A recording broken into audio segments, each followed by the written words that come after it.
Hi, and welcome back to Digital Defense. I am your host, Jordan Robertson. This is the weekly cybersecurity and digital privacy show broadcasting to you live from the Bloomberg News offices in Washington, D.C. Wherever you're watching the show, whether it's on Facebook or YouTube, Periscope, the Bloomberg Terminal, any other platform, this is an interactive show. We want you and encourage you to submit questions. They don't have to be related to the topic of the day, which today is going to be SIM card hijacking. It's a topic we've covered previously. There have been some new developments, some important new developments that I wanted to bring to you.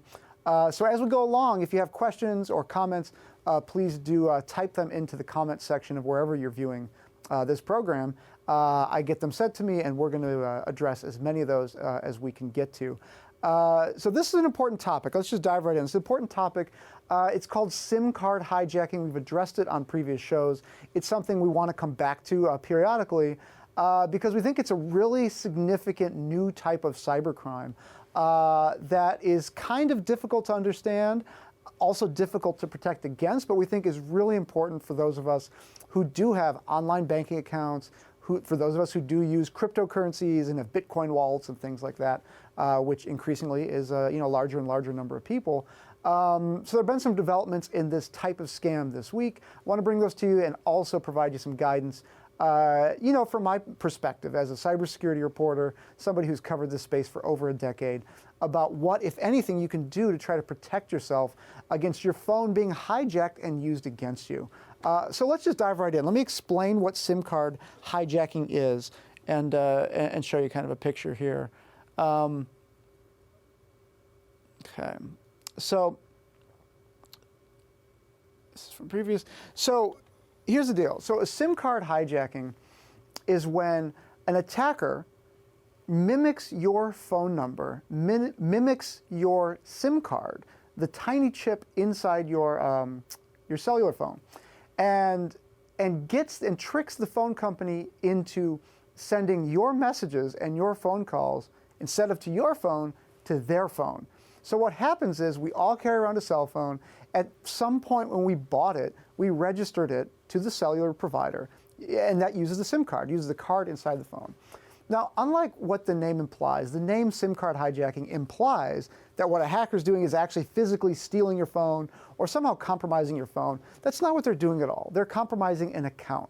They're compromising your account with your cellular provider. And what happens is they're able to convince your cellular provider, whether it is AT&T or Verizon or Google increasingly, or any other provider, T-Mobile, Cricket, whoever, they're able to convince those providers that you are no longer you and that you have a new device that you need to register your account to. So they call up and they say, hey, I lost my phone. I want to keep the same number. The SIM card is gone. I've got this new device. Here's the hardware identifier. Can you register my old phone to the new one? Now, you would like to think in an ideal world that an attacker would not be able to call up your cellular provider and just convince them willy-nilly on a whim to transfer your service to a different phone. But with enough information about you, hackers can do that. And they can do it quite easily if you don't have the proper precautions in place. So here's what happens. There's a lot of information out there about us, online. There's a lot of information that's been stolen through website breaches and database hacks and things like that. So criminals, if they're targeting you, they can actually learn a whole lot about you without you even knowing, without you clicking on anything. They can learn where you live, they can learn your phone number, they can learn, in some cases, your social security number, they can learn website passwords, they can do all of these things without you doing anything. And what they use that for, so in the past, what they would do is they would use that information to open up, let's say, a credit card in your name. They would, walk into a Macy's, or they would do something online where they would register a credit card in your name as you. They'd max it out, they'd cash it out, they'd buy a bunch of, electronics, and then they'd sell it, and then they'd collect the cash and move on. That's the way kind of, identity theft used to work. Now it's gotten a lot harder because online we have two-factor authentication. We use our cell phones correctly and responsibly as a second source of authentication to sensitive systems like your bank account. When you log into your bank account, most likely, if you've been watching this show, you will have set up two-factor authentication, which means you will get a text message alert or some other form of alert, whether it's an email or a phone call. Those are all great as well. Alerting you to the fact that somebody's trying to log into your account. Enter this code, otherwise that person can't get in. Now, if it's you, you enter the code, you're in. If it's an attacker, they can't get in. What that's done is it's forced criminals to become more creative. And they have to somehow get around the fact that more and more people are using two-factor authentication. They're using their phone as a source of secondary validation to these sensitive sites. So the hackers look around, they say, well, what are we supposed to do? We've stolen all this information. We may have even stolen this person's bank account password or their Bitcoin wallet password, increasingly is where these individuals target. They have all this information. How do we get around the smartphone? How do we get around the fact this person is going to get pinged when we try to log in, we as the hackers? So what they do is they say, well, we can get around that if we can convince the phone provider to transfer the phone number, transfer the phone service to our phone number, even if it's just for a brief moment, even if it's for a few minutes while the victim is getting things sorted out. That's all the amount of time that these hackers need to log into your account, capture the password that's sent to your phone, and then enter it themselves and drain your bank account. Drain your bank account, drain your Bitcoin wallet, whatever the case may be. So the reason we're talking about this more on this show is because this is something that potentially could affect any of us. Especially if you're in the cryptocurrency world, if you have cryptocurrencies, if you have Bitcoin, if you have other forms of cryptocurrencies, and especially if you're active in that world, and that information ever leaks, the information about your Bitcoin wallet or your personal information for your computer, criminals would be very, very, very interested in logging into your Bitcoin wallet, stealing that data, and leaving with all of your money. That's very attractive to criminals. It's especially attractive because they don't really have to hack a bank. They hack your personal computer. It's a lot easier to do that than to hack into Wells Fargo or JP Morgan Chase or whatever. So the way they do that is they've got to get access to your phone. And unlike a normal hack, I say normal in quotes, unlike a normal hack, they don't have to compromise your phone to do any of this. They have to compromise the human process on the side of the cellular phone provider and convince them again to tricking them into transferring your service to another device that is under their control. So what are you supposed to do? So again, for those of you just joining us, it's an interactive show. We want you to send in any questions you have about today's topic, which is SIM card hijacking, or any other topic, any other questions you have about cybersecurity, digital privacy, and such. So I want to offer you some pointers and some tips. So if you're concerned about your phone being hijacked, your phone being compromised and used for any of these types of scams, there's a really simple thing to do. And that is put a passcode on your cellular provider's account. What I mean by that is call up your cell provider, whether it's today, whenever you get a chance, or whenever it's convenient for you. Call up your cellular provider and say, I want to add a secondary layer of authentication to my phone account. When I call up, I want to have to use either a PIN code or a passphrase or a voice print. In some cases, they'll capture your voice and use that as an identifier. But I want a secondary layer of authentication. Almost all the big phone companies do this now, but you typically have to ask for it.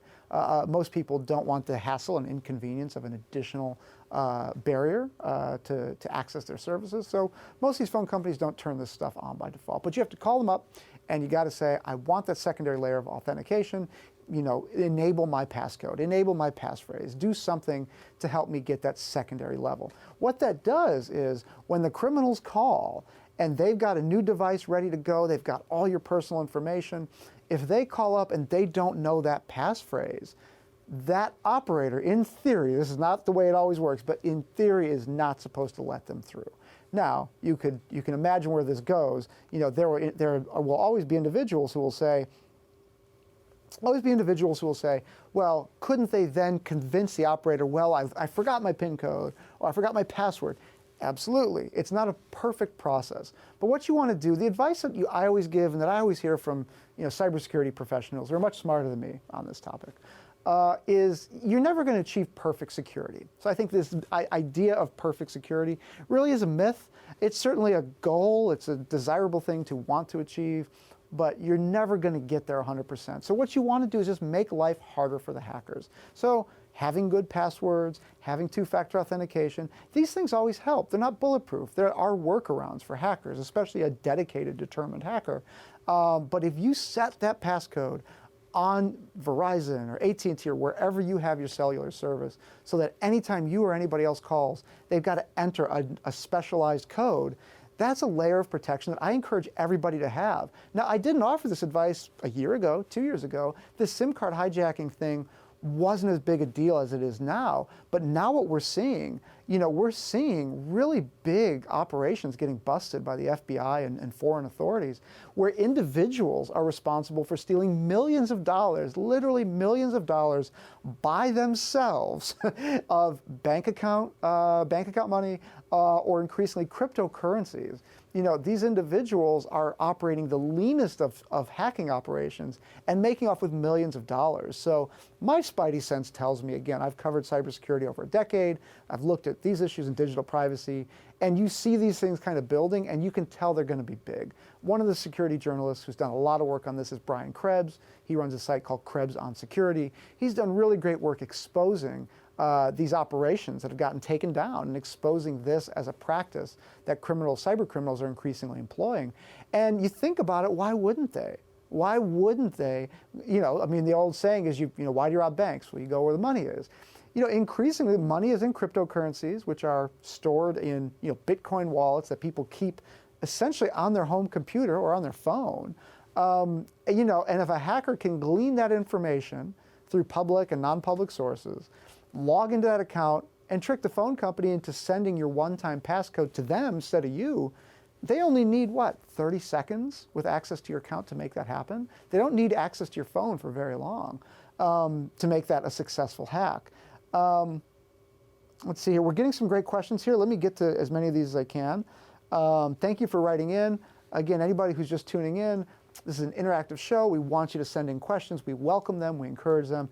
Any questions you've got about SIM card hijacking, SIM card cloning, cybercrime, online fraud, anything like that, please feel free to type them into the comment section, and we'll get to as many of them as we can get through here. So, first question here is, how do you stop SIM card cloning? Well, the unfortunate answer to that is it is hard. As I mentioned, adding a passphrase or a passcode or a voice print or any other form of authentication to your cellular provider's account will go a long way. However, that's not the only way that cyber criminals can get access to your phone. Calling up the phone company is certainly one way. There are other technical ways that this potentially can be done. But really, your best defense, for most people, your best defense, once again, set up that passphrase with your cellular provider. It is such an easy step to take. How often do any of us call the cell company anyway for anything? You get your bill every month and you pay it, and the chances that you're even calling that organization on a regular basis for most people is going to be pretty low. So the friction that it will add to your life is going to be very, very minimal. But pick a good passphrase, pick a good passcode, add it to your account. If anybody tries to call that phone company and impersonate you, which is actually an old crime. This was called pretexting, back in the day.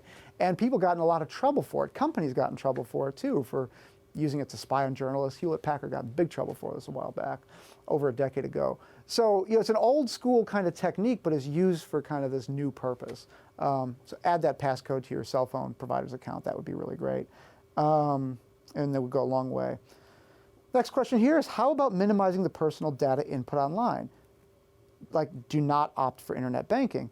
I actually wouldn't encourage that. Regular viewers of the show know that the whole kind of conceit of the show is that I'm not here to tell you, henny penny, the sky is falling. There are all these hackers out there. You shouldn't go online. You shouldn't do online banking. Like, in my view, you shouldn't use Facebook. Everybody's going to have their own personal views on services like Facebook or Twitter, whether they want to participate with them or not.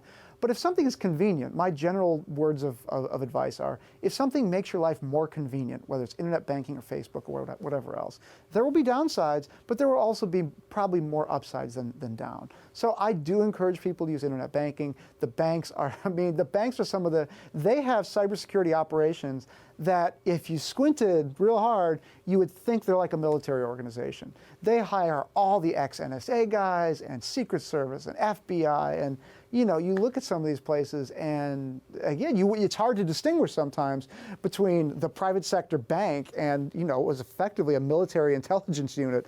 I mean, these are very, very skilled individuals that run the security organizations for these banks. So in terms of doing internet banking, I actually think it's a pretty safe thing. The security mechanisms in general tend to be really good.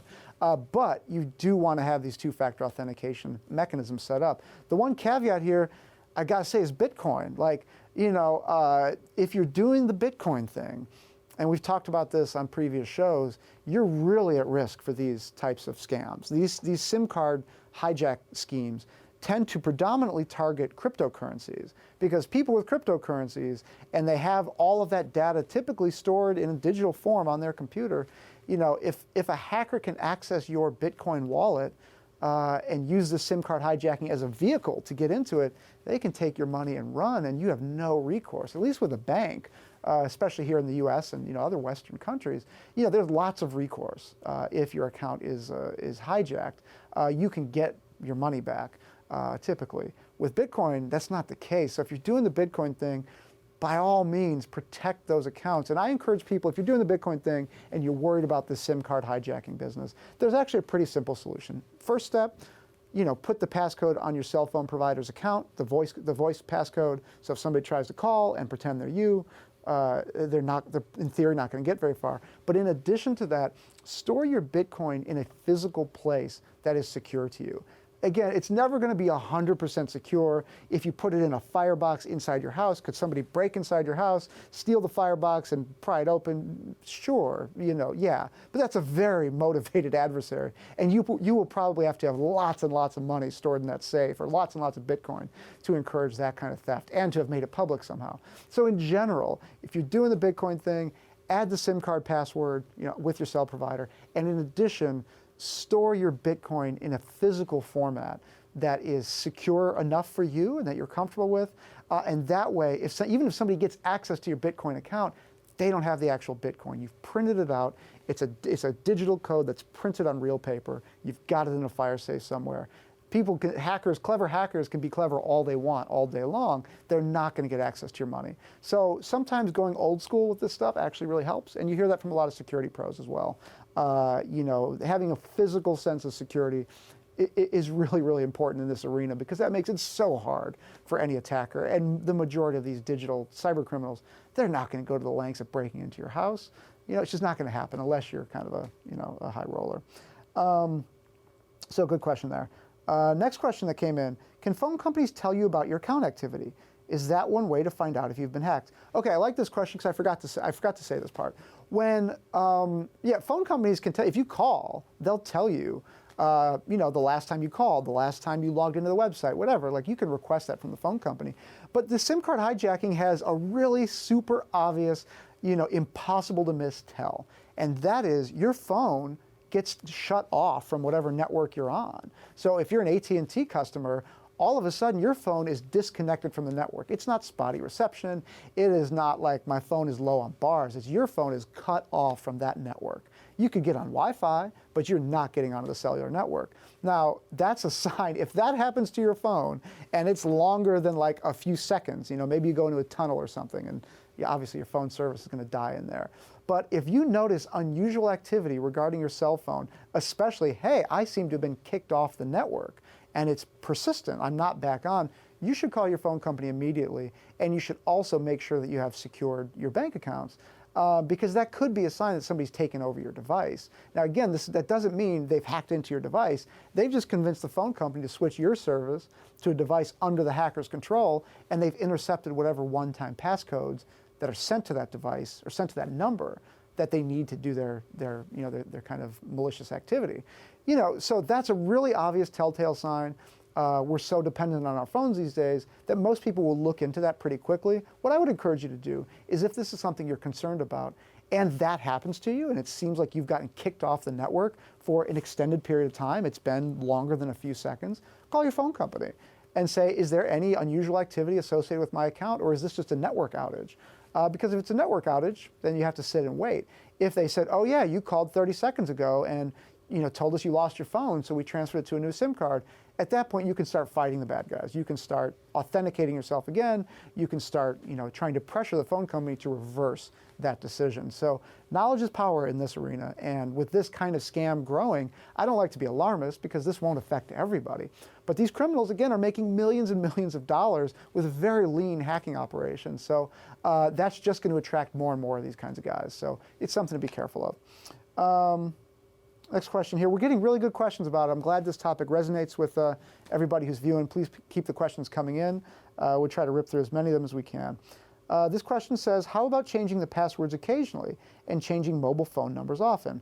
Well, there are two ways to answer this question. One, my default position for this show and this audience is do the things that are most convenient to your life and to your lifestyle first.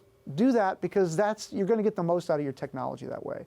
Nobody spends or wants to spend $500 or whatever we're spending these days on cell phones, to kind of always be looking over your shoulder and not really enjoy the experience. So we buy these expensive technologies and we rely on them because they're useful. So I would say, don't go the route of kind of the 007 stuff. Those types of techniques do exist for a reason. Journalists use them, human rights activists use them, obviously intelligence operatives use them. There is value potentially in changing numbers. Changing hardware is a big one, and certainly changing your passwords as well. But I would say that's going to be pretty hard to communicate with you. If you are a friend of that person or if you're a family member or whatever, that may introduce a lot of kind of disruption into your social life. And I would just kind of say that's probably not the best approach because you don't have to. Here's the point. What we're talking about today is not a hack in the traditional sense. If your device gets hacked, my typical advice is you got to start over. If that's your laptop, that means re-image the machine. That's your best bet to kind of get to zero. If it's a phone, it is reinstalling the operating software and kind of starting from scratch. Phone hacks tend to be a little bit rarer, but they do occur. When it comes to this kind of thing, though, I wouldn't suggest going the 007 route. I wouldn't suggest getting burner devices or changing phone numbers or things like that. But having a decent password on your cell phone provider account, that really is going to go a long way. The one caveat to that is if you're using the same password there that you use everywhere else online, don't do that. The reason for that is the way, and this is something that's pretty fascinating about the way cybercrime works, the way cybercriminals do a lot of their work is not by hacking you or even a company directly. They buy information online. Our information, all of our information is out there in so many different places that let's say you use the same password for your banking account and your email account and also the account you use to register for yoga classes or whatever. So the yoga studio has the same information. Well, the yoga studio gets hacked.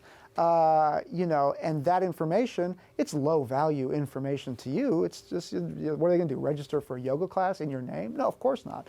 But if that information is the same for you there as it is in all your sensitive accounts, criminals can use that to their advantage. So if you're using the same password, that information gets out there, a criminal can call up Verizon or AT&T and use that same information to get access to your account. Well, you haven't really done much. You've made it a little bit harder, but not by much. So I do encourage using different passwords, different PIN codes. They don't have to be obscene. They don't have to be so hard to remember that you're locked out of your accounts all the time, but just different enough that, it just makes it harder. Even a little bit harder for the hackers may mean the difference between they'll stop knocking and go to the next door or them walking through that door.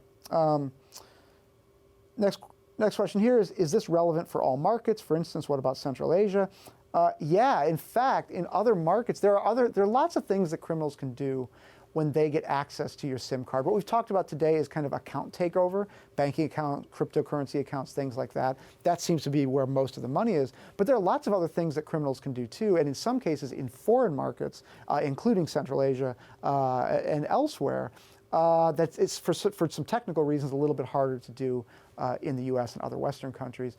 So there's things like text message scams where a criminal will take over your phone or take over your SIM card rather and route that traffic to a device under their control. And they will send text messages to paid services under their control. The telco companies are trying to block these types of scams, but it's whack-a-mole. Nothing's going to be perfect. So that's another type of scam that is really prevalent in Asia and really prevalent in a lot of other countries. It's spreading in the U.S. too, but it's primarily, from the reports that I've read, a phenomenon that happens outside the U.S. And the reason is just rules on telco operators and rules that the telecommunications companies have for blocking those types of transactions. So there's a lot to be worried about with SIM card hijacking. It is independent of geography for the most part. And again, the rule just applies. Like if you've got an account with a cellular phone company, some people don't. Some people go without a contract. I mean, that's certainly one approach. That does make it more difficult to take over your account if you don't have an account. There are technical ways to take over your phone's SIM card, but that's a topic for a different day. But yeah, this is independent of geography, unfortunately. Next question here. We're almost out of time, so this will be the last one, unless there are any last-minute questions, is how complicated is it to orchestrate a SIM card attack? Well, this is a good question because it's actually quite complicated indeed. The reason we even have SIM card attacks, which again is not something we talked about a lot 5 years ago or 10 years ago. Smartphones just weren't what they are now then. The reason these attacks even exist is because criminals are finding it harder and harder to just do the standard forms of account takeover. And the standard form of account takeover is I steal your username, I steal your password, either through a phishing page or it's leaked through some other mechanism. I use the yoga studio example all the time, but it's leaked through some other mechanism, some other third party. It used to be criminals could just access that information, log into your accounts, and do the bad stuff. Now, a lot of people have gotten wise to that, and they're adding things like, cell phone indications when somebody's trying to log into their account. So criminals have to come up with an alternate, plan, and the plan is how do we, on top of the hack, because the hack still has to exist, the hack of the bank account, that doesn't change. That's where these guys get their money. But on top of that, they've got to say, how do I hack this person's cell phone? Well, to the viewer's question, well, you've got to learn the person's cell phone, number one. You've got to learn where that account is registered, number two. Number three, you got to hope they don't have a passcode on that account. And number four, you have to know so much about that person that you can trick the operator who may have a standard set of security questions on the other side already for you. You got to trick that person into allowing you access to the account and then transferring your service to another device that is brand new for the network. There's a lot that goes into that. That involves a lot more than just hacking. That's the kind of impersonation skills. That's identity theft skills. It's really involved stuff. But again, for a crafty enough individual who's kind of organized enough to and kind of on top of it enough, to execute these scams quickly. Again, they only need access to your phone for 30 seconds to get that one-time passcode that's sent to you by the bank. They log in and they're gone. So again, we're almost out of time here. Thank you so much for watching and for sending in these great questions. Again, my advice, set up, if you're concerned about SIM card hijacking, set up that passcode with your cell phone provider. Call them today. It's really easy to do. Will save you potentially a lot of headache. And if you're doing the Bitcoin thing, please store your Bitcoin in a physical format, in a place that is secure to you, a firebox, a safe, something physical. Make it harder for these hackers to make money off of your back. And with that, we are out of time. Thanks again to everybody for watching. We love the engagement with this show. We hope that you find this information useful and informative. If you have any more questions, you can find me on Twitter. I'm at JordanR1000. It's Jordan, the letter R1000. You can check out our website. It's bloomberg.com/technology. You'll find links to this show and lots of other great content there as well. With that, we are done for the week. We broadcast every week live at noon Eastern here from Washington, D.C. Wanted to thank our producer, Pia Gadkari, our head of social, Meg Eli, and everybody else that helps make this show happen. Thanks very much for watching Digital Defense, and we'll see you next week.